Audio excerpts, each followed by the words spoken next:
Fala pessoal, tudo bem? Aqui é o Moacir da Fran Engenharia e hoje finalmente a gente está chegando com a nossa aula de dimensionamento de um circuito elétrico. Então a gente vai passar por todos os processos de um dimensionamento de um circuito em um projeto elétrico. Essa aula é uma aula bônus dos nossos 1000 inscritos. Hoje a gente está com mais de 1000 inscritos, então eu queria agradecer a todos vocês. Não é uma coisa fácil de se fazer, tá? Então não é um processo fácil. Então nós da Fran Engenharia a gente queria agradecer a todo mundo que acompanha a gente desde o começo e os novos inscritos também que estão chegando. Então vamos lá, sem mais delongas, como dimensionar um circuito elétrico. Eu trouxe um exemplo aqui de um quadro elétrico alimentando pelo teto. Então esse aqui é um eletroduto de polietileno flexível, eu estou numa unidade residencial. Está alimentando pelo teto um chuveiro elétrico. Então tá aqui o nosso chuveiro elétrico, nosso circuito 17. Aqui a gente tem uma potência ativa, uma potência em watts, de 5.600 watts. Então, esse exemplo dessa casa aqui eu já tinha usado outras vezes. Eu achei um exemplo bem didático aqui para trabalhar com vocês. Eu vou seguir passo a passo aqui e vou ter a minha norma 5410 aberta para a gente ir discutindo os pontos dela. Então, vamos no passo a passo. O primeiro passo de como dimensionar um circuito elétrico é o seguinte: eu tenho que saber qual é a minha potência do circuito. Seja ele um circuito de uso geral, tomadas de uso geral, ou seja ele um circuito de uso específico. Lembrando que o circuito de uso específico é aquele circuito que fica naquele ponto, ele não é variante. Então eu sei que meu chuveiro vai ficar lá naquele ponto, é um circuito de uso específico e tem uma potência também específica para ele, uma potência em que eu tenho que prever um disjuntor, uma proteção específica para ele. Então tá, potência aqui do meu circuito, eu tenho que saber qual é. A gente já sabe qual é essa potência, então nós como projetistas aqui estamos prevendo uma potência de 5.600 watts, certo? Então, sabendo qual é a minha potência, eu tenho que saber qual que é a minha corrente, qual que é a corrente do meu circuito. Para achar a corrente do meu circuito, a gente simplesmente vai pegar a nossa potência, 5.600, e dividir pela minha tensão elétrica, tá? Eu sei que o circuito de um chuveiro, nesse caso, eu estou trabalhando com um circuito monofásico. Então, eu estou aqui com a minha tensão elétrica, 220/380 volts, certo?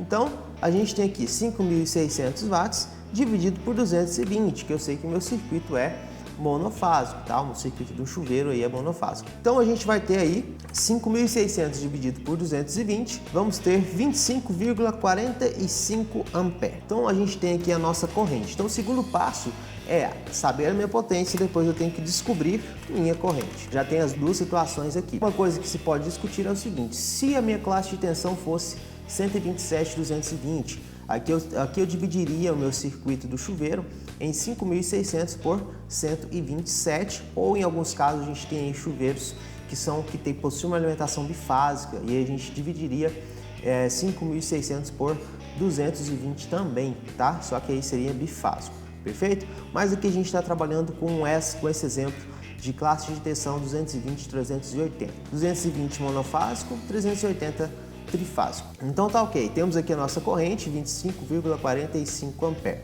Então se a minha corrente aí é de 25,45 amperes, eu tenho que, a norma 5410 já fala pra gente que se meu circuito é acima de 10 amperes, eu tenho que fazer uma alimentação exclusiva, né? Eu tenho que criar um circuito exclusivo para ele. Então, o circuito do chuveiro vai ser sempre um circuito exclusivo. Eu não posso pegar esse circuito desse chuveiro e também aproveitar para alimentar tomadas ou iluminação.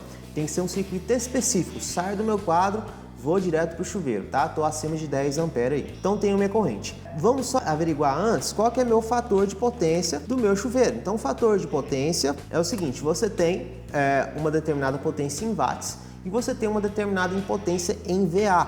Então, a gente tem a potência em watts, tem a potência em VA e tem também a potência em VAR. O fator de potência, ele é adimensional, né? Ele não tem dimensão. Eu divido watts pelo meu VA. E aí eu vou saber o quanto de potência realmente eu estou utilizando para o trabalho e o quanto de potência eu estou perdendo com o meu circuito, né? Mas como um chuveiro é de caráter resistivo, o meu fator de potência é unitário. Então a mesma potência que é em watts é a mesma em VA, ou seja, eu estou usando 100% dela para o trabalho, perfeito? Então 5.600 watts para um chuveiro, fator de potência 1, também é 5.600 VA. Então tenho aí minha corrente já de 25,45 amperes definida. Caso eu tivesse um circuito de tomadas de uso geral cujo fator de potência fosse 0,92, por exemplo, eu teria a soma das minhas potências das minhas tomadas em watts, dividido por 0,92, daria a minha potência em VA. E essa potência em VA eu dividiria por 220, que é um circuito monofásico, aí eu teria a minha corrente. Mas aqui tudo bem, aqui a gente está com a nossa corrente de 25,45. O próximo passo, já que eu sei que ele é um circuito monofásico, porque acima de 10 A eu trabalho com circuito exclusivo, vou agora descobrir qual que vai ser o meu cabo para alimentação desse circuito. Então a gente tem aí vários tipos de cabo e a norma já começa trazendo para a gente o seguinte: para a iluminação, o mínimo é 1,5 milímetros quadrados. Para tomadas que ela chama de circuitos de força, o mínimo aí é 2,5 milímetros quadrados. Então a gente tem que estar já com essa premissa em mente. Só que aí a gente começa com esse teste. Bom, o chuveiro é um circuito de força, ele não é um circuito de iluminação. Vamos começar com um cabo de 2,5. Então vamos supor aí que eu quero alimentar meu chuveiro com um cabo de 2,5 milímetros quadrados. Com o cabo de 2,5 milímetros quadrados, a gente vai na tabela 36 da NBR 5410. Então vamos lá. Então já aqui na nossa tabela 36, a gente vê o seguinte: capacidade de condução de corrente em amperes para os métodos de referência A1, A2, B1, B2, C e D. Então, métodos de referência, já tem um vídeo que eu falei sobre métodos de referência. É o seguinte: método de referência é o método em que a minha instalação está sendo executada, ou seja, ela está sendo embutida em alvenaria, ela está sendo pelo piso. Então aqui, o nosso tipo de instalação está sendo o método B1, tá? A gente está com o eletroduto embutido em conduto fechado, método B1. O tipo de condutor que a gente vai utilizar para instalações internas, a gente utiliza condutor de PVC 750 volts, né, ou 450, 750, 70 graus. Então a gente está aqui com esse tipo de condutor que a tabela 36 dá para a gente. O nosso método de referência é o método B1, como eu falei para vocês, então a gente está aqui com o método B1. E aí, o nosso circuito, ele é monofásico ou trifásico? O nosso circuito é monofásico, então eu estou trabalhando com 2 condutores, tá? Então aqui, ó, ela traz pra gente o número de condutores carregados. Como que eu vou saber qual vai ser a quantidade dos meus condutores carregados? A gente tem essa tabela aqui, que é a tabela 46, que ela traz pra gente aqui o número de condutores carregados a ser considerado em função do tipo de circuito. Então a gente tem aqui, ó, um circuito de monofásico a 2 condutores. Já entra aqui no nosso caso, né? Por que monofásico a 2 condutores? A gente tem o condutor de fase e o condutor neutro, perfeito? Para fechar o meu circuito. Você que não sabe, o condutor neutro fecha o circuito, tá? Então a gente tem aqui monofásico a 2 condutores. Então eu considero o número de condutores carregados a ser adotado de 2.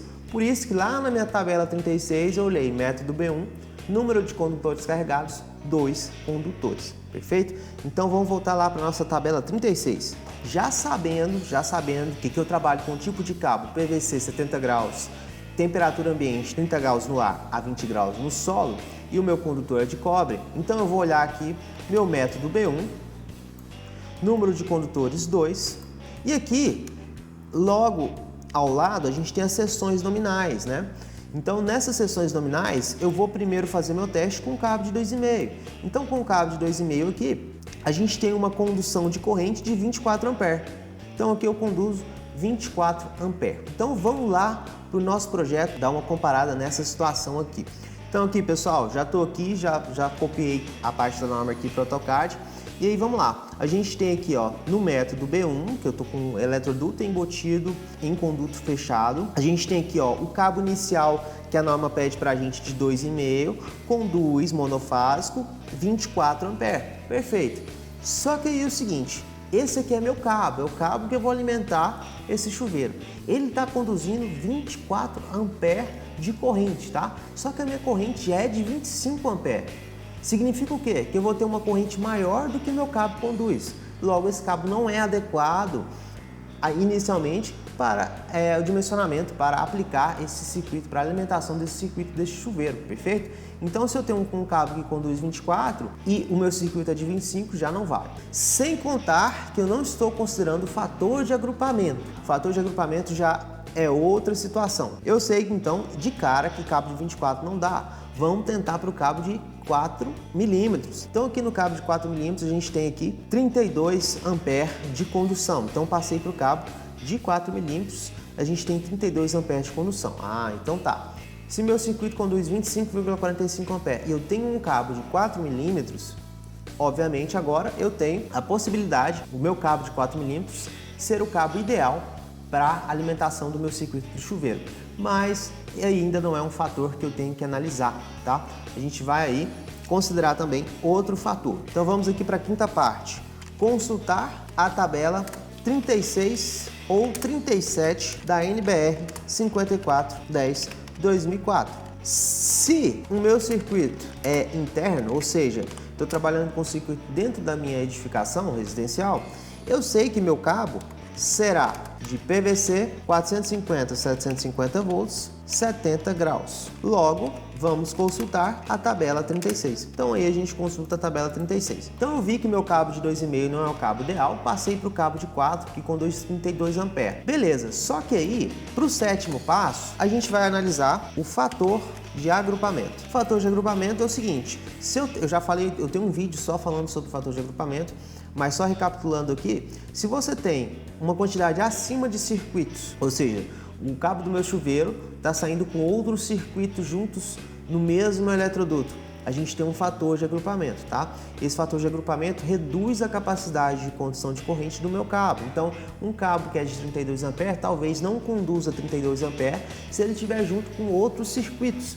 Então, tenho que analisar esse fator de agrupamento. Vamos supor, no nosso exemplo, vamos supor que eu esteja saindo aqui desse cabo aqui e esteja saindo com dois circuitos. Esteja saindo aí com o circuito 17 e com o circuito 3, por exemplo, só para a gente pensar melhor aqui. Estou saindo com dois circuitos do meu quadro de distribuição. Então, saindo com esses dois circuitos, a gente vai consultar o meu fator de agrupamento na tabela 42 da NBR 5410/2004. Então a gente vai lá, consulta o fator de agrupamento dessa tabela. Então vamos lá consultar esse fator de agrupamento na tabela 42. Então aqui ele traz para a gente algumas referências, traz aqui fatores de correção aplicáveis a condutores agrupados. Tomamos como referência essa primeira parte aqui que ele fala, ó, em feixe, ao ar livre ou sobre superfície, embutidos em conduto fechado, tá? Então a gente tem aqui um número de circuitos e a gente tem aqui, ó, quantos circuitos nós estamos levando dentro do eletroduto? 2 circuitos. Se a gente está levando 2 circuitos, obviamente o meu fator de agrupamento vai ser 0,80. Mas onde eu vou aplicar esse fator de agrupamento? Eu vou aplicar esse fator de agrupamento na capacidade de condução de corrente do meu cabo, tá? Capacidade de condução de corrente do meu cabo. Na aula de fator de agrupamento eu falo só sobre isso e por que a norma pede isso, mas aqui a gente vai tentar só para essa regra. Então, esse 0,80 eu vou aplicar sobre a capacidade de condução de corrente do meu cabo. Se meu cabo é de 4 milímetros, eu tenho 32 amperes de condução de corrente, considerando aí 0 de agrupamento. Agora vamos considerar o agrupamento. Olhei na tabela 42, meu fator de agrupamento é 0,80. Então, o que a gente vai fazer? Um cabo que conduz vai ser fator de agrupamento 0,80 vezes a condução dele de 32 amperes, que isso vai me dar 25,6 amperes. Perfeito. Então a gente tem aqui um cabo de 25,6 amperes e um circuito de 25,45. E aí você pode falar para mim, não, então agora dá, né? Agora dá para mim poder utilizar o cabo de 4 milímetros, já que eu sei que ele, mesmo levando 2 circuitos, vai conduzir aí 25,6 amperes. E não vai dar certo, porque você tem que pensar em outra coisa. Bom, oitava coisa que você vai pensar, considerei fator de agrupamento, está acima do meu circuito, esse fator de agrupamento. Só que tem outra coisa que você deve pensar. Então você tem aí um circuito de 25,45 amperes. Você tem que proteger o seu disjuntor, não tem? Você tem que ter um disjuntor que protege o cabo, né? O disjuntor, ele não protege pessoas, ele não protege pessoas contra choques elétricos. Ele vai proteger o cabo, então ele está protegendo o cabo aí contra sobrecarga, né, que leva a superaquecimento e curto-circuito. Então eu tenho que ter um disjuntor que tem que estar entre a corrente do meu circuito e entre também a capacidade de condução de corrente do meu cabo. Nesse caso a gente está trabalhando aí com 25,6 amperes.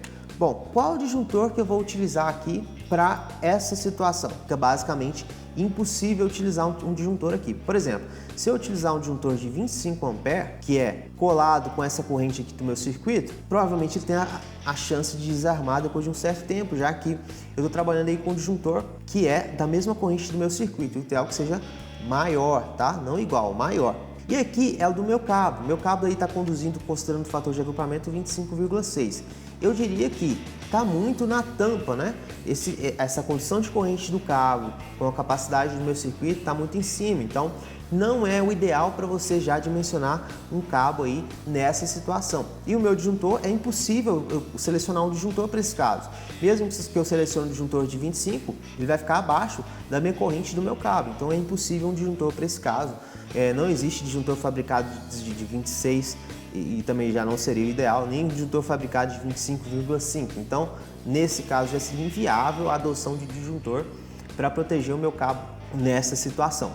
Por outro lado, se eu trabalhar, ao invés de ser um cabo de 4 que conduz 32 A, eu utilizar aqui na minha tabela 36 da norma, um cabo de 6 que conduza, 41 A monofásico, né? Então eu estou aqui 2 condutores, 41 A. Bom, a história começa um pouco a mudar.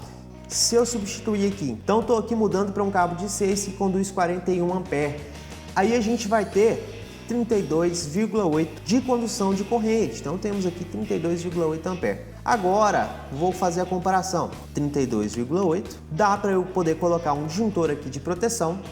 25,45, conduzindo aqui 32,8, eu posso ter um disjuntor de 32 perfeitamente, né? Porque o que vai acontecer aqui? O que vai acontecer nesse caso? Tenho aqui o disjuntor de 32, então ele está protegendo o meu cabo. Se ele estiver numa condição muito alta aqui já para 33, ele vai desarmar, então estou protegendo o cabo. E aqui também estou protegendo o circuito. Então, um disjuntor de 32 aqui já é o ideal. 0,80 vezes 41 com um agrupamento, deu 32,8, ficou perfeito também para o dimensionamento do meu disjuntor. Então, um cabo de 6 aqui, milímetros, caberia nesse caso. Já dimensionei tudo? Basicamente sim, falta mais. Então você tem aqui um disjuntor 32 A. Esse disjuntor, se eu tenho um circuito de caráter resistivo, ele não tem uma corrente de partida muito alta. Logo, eu vou usar o disjuntor curva B. Então a gente tem aqui um disjuntor curva B. Não precisaria de usar um disjuntor curva C. O disjuntor curva C é utilizado mais para aplicação em motores elétricos, compressores, tá? Aqueles circuitos em que eu tenho uma corrente de partida muito alta. Então o que o disjuntor vai fazer? Ele vai aguentar essa corrente de partida, ele vai, tá partindo o meu circuito. Ele não desarma, estabiliza e continua. Então ele não desarma quando eu tenho uma corrente de partida alta, um disjuntor curva C, tá? Essa corrente de partida aí vai de 5 a 10 vezes a corrente nominal do disjuntor. Um disjuntor curva B, nesse caso, é essencial porque eu não tenho uma corrente de partida alta com circuito de chuveiro, de caráter resistivo, né? Então, um disjuntor curva B, nesse caso, é perfeito, tá? Então, temos aqui um disjuntor de 32 A curva B. Outra coisa que tem que ser analisada é a capacidade de interrupção do disjuntor. Então, geralmente você vai ver aí em circuitos residenciais essa capacidade de interrupção sendo de 3K. Essa capacidade de interrupção do disjuntor é quanto o disjuntor aguenta em um curto-circuito.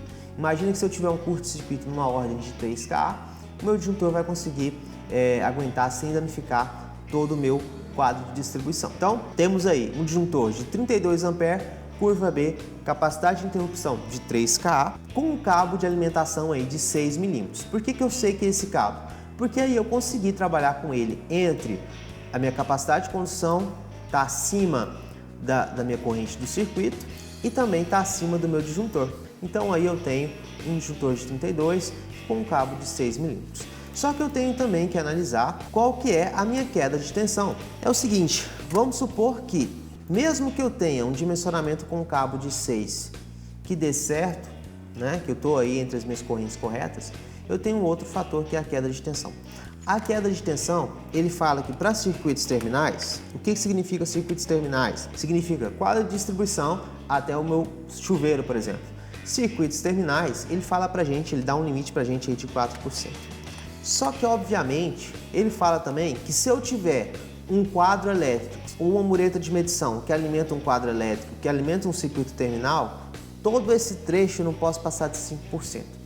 Agora imagine o seguinte, se eu tenho todo esse trecho de 5%, E se eu tenho um trecho delimitado pela norma entre circuito terminal e quadro elétrico de 4%, se eu somar esses dois, trabalhar com esses dois, eu vou ter aí 9%. Isso traz o que pra gente? Traz que eu tenho que trabalhar com circuitos terminais pelo menos abaixo de 2%, tá? 2 ou abaixo disso, para eu poder trabalhar com essa delimitação de queda de tensão pela norma. Então, queda de tensão, eu já tenho um vídeo que fala só sobre queda de tensão, se você quiser analisar. Então, eu vou ficar linkando esses vídeos aqui para você ter essa noção de consultar e aprofundar melhor. Mas aqui a gente vai trabalhar com uma queda de tensão aí com circuito terminal de 4%, beleza? Mas eu tenho que analisar essa queda de tensão para ver se ela está dentro desses parâmetros normativos. Vou utilizar aqui a tabela Prysmian como referência para a gente trabalhar com a queda de tensão tabelada, tá? Então vou te mostrar aqui como fazer esse cálculo agora. Então tem aqui a minha referência de queda de tensão. Vou aqui trabalhar com cabo de 750, 450, 750, né? Volts. O cabo é de 6 milímetros, que até agora eu já sei que o cabo é de 6 milímetros, né? A não ser que eu tenha uma queda de tensão mais alta. O circuito é monofásico. Vamos supor que eu tenho uma distância aí desse circuito. Então, você está fazendo o seu projeto, você vai lá e vai medir essa distância, né? Não esquece de contar as descidas e subidas. Então, vamos supor que meu pé direito aqui seja de 2,80 e meu quadro esteja a 1,50, né? Que é a altura perfeita dele aí para trabalho. A altura de 1,50 é uma altura aceitável. Então, vamos supor que você tem essa altura de 1,50. Vou subir 2,80, então estou subindo 1,30. Estou subindo 1,30, venho aqui, seleciono a minha linha, né? Então aqui eu fiz uma polyline e vou medir a distância dessa linha.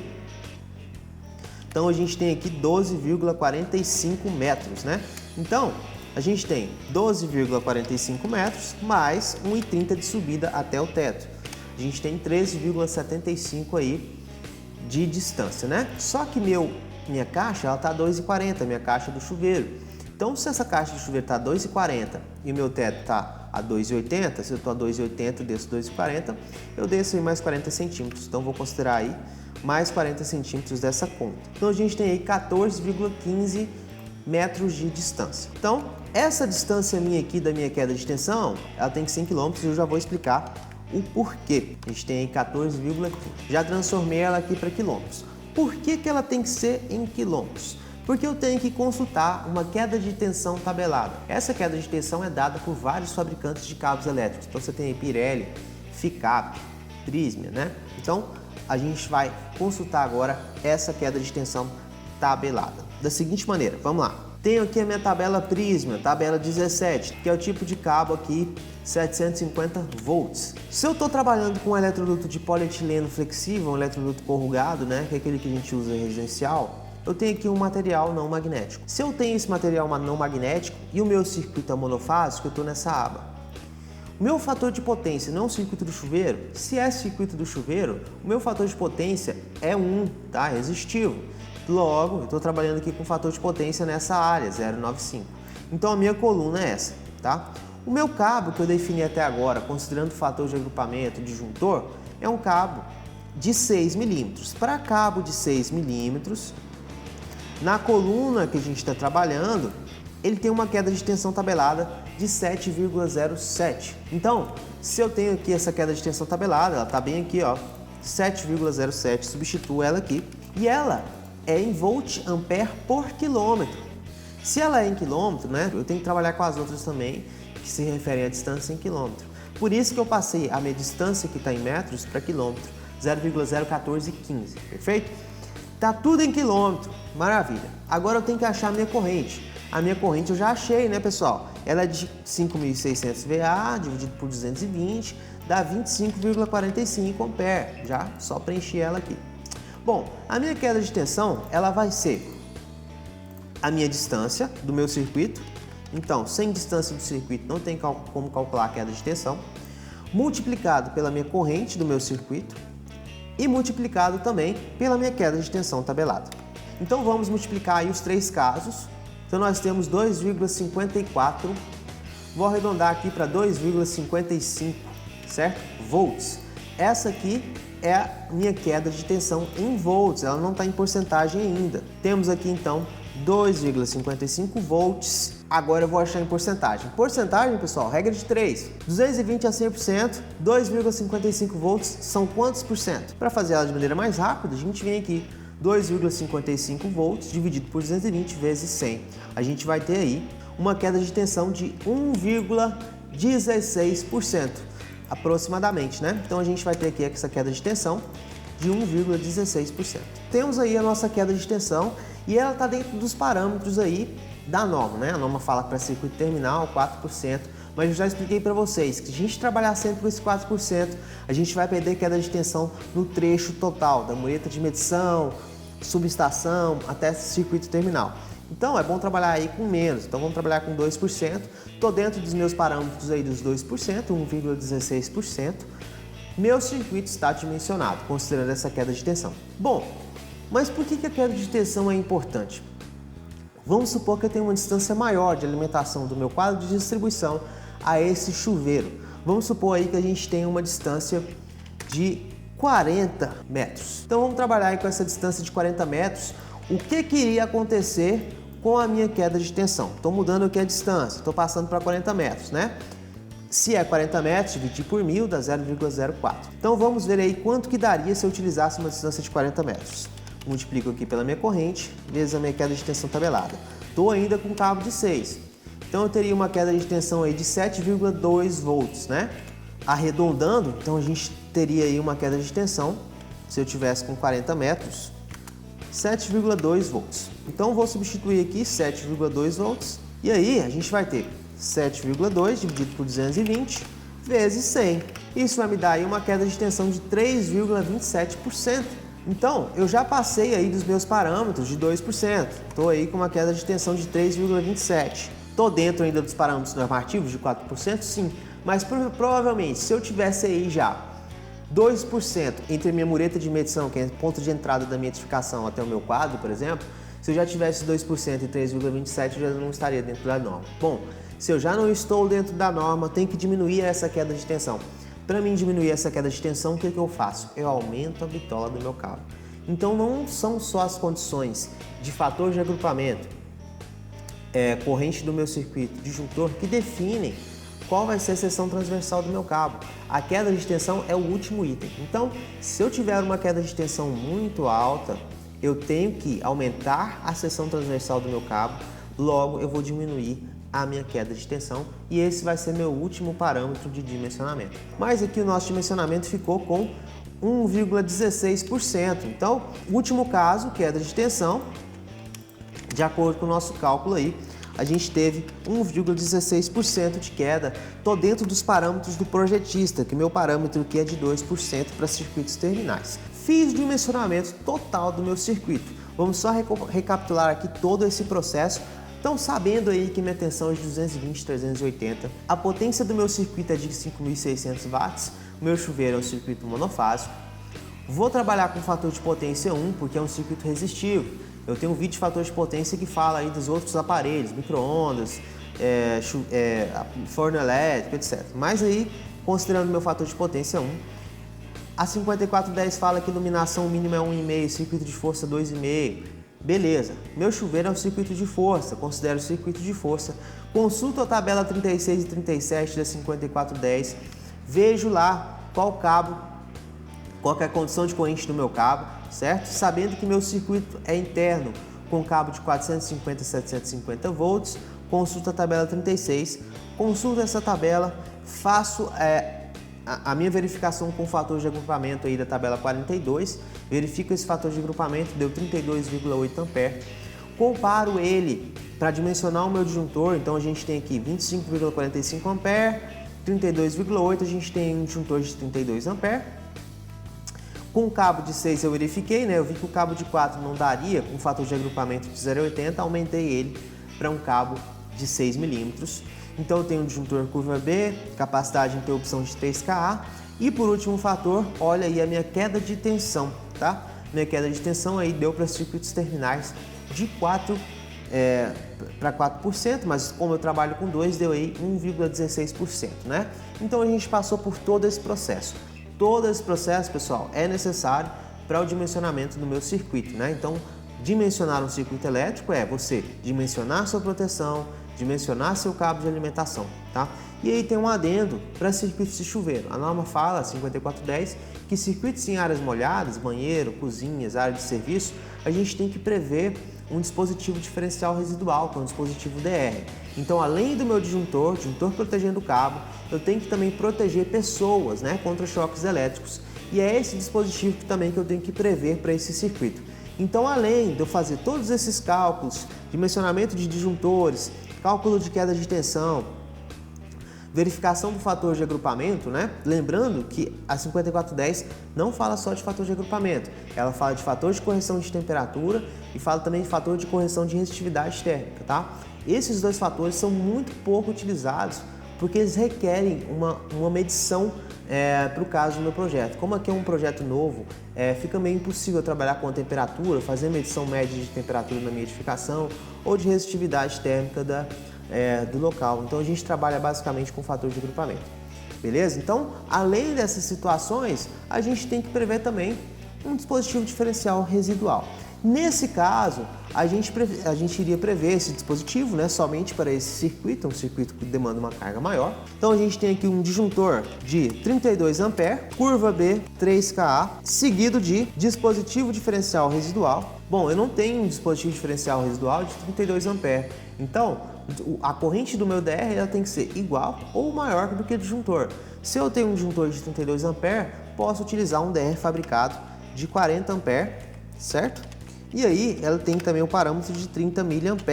Esse 30 mA é a corrente de fuga que ele vai detectar caso ela fuja do meu circuito. Então a gente tem um circuito fechado, se tiver uma corrente de fuga nessa ordem, ela vai detectar e vai desarmar. Ou seja, criança põe o dedo na tomada, corrente de fuga vai, ele detecta essa fuga que vai para a terra, né, e desarma aí o DR protegendo as pessoas. Então o disjuntor protege cabo, DDR protege pessoas contra choques elétricos nessa ordem de 30 mA, né? Depois é assunto para outros vídeos, outras correntes de DR aí.